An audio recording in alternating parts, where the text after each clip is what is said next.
As I wait for The Cabin in the Woods to be released in Denmark, I decided to watch Iron Sky instead, and here's my review of that.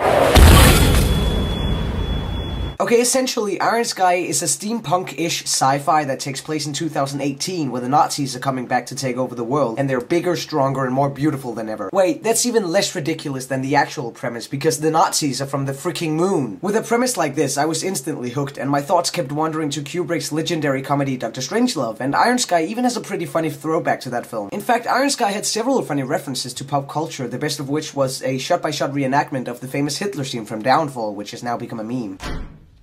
Das war ein Befehl!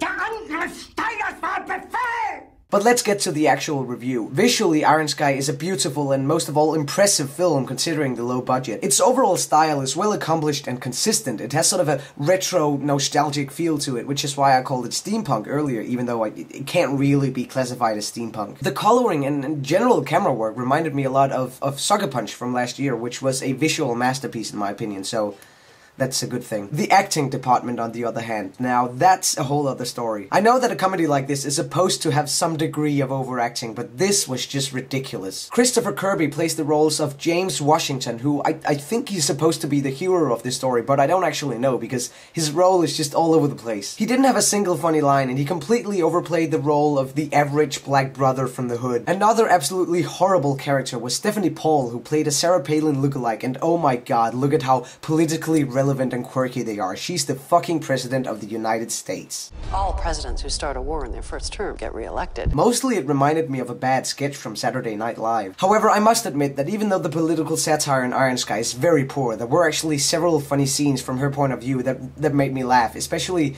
the fight in the UN headquarters. That was really well done. The only good thing about the acting in this film was Julia Dietz, and I have no idea if I'm pronouncing her name right. But I can't really judge whether or not I like her because of her acting skills or because she looks really hot in a Nazi uniform. This better not awaken anything in me.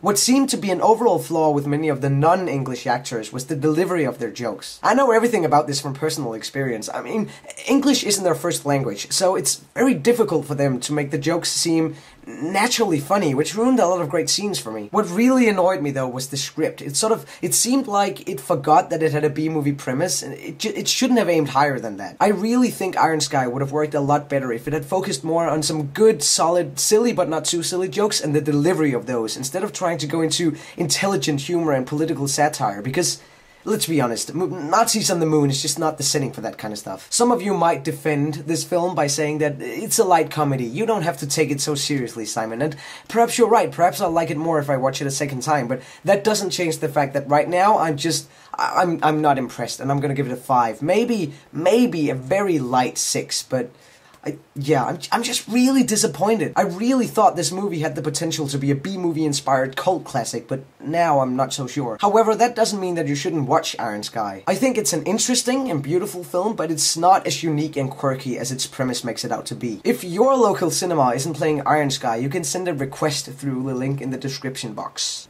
Bye.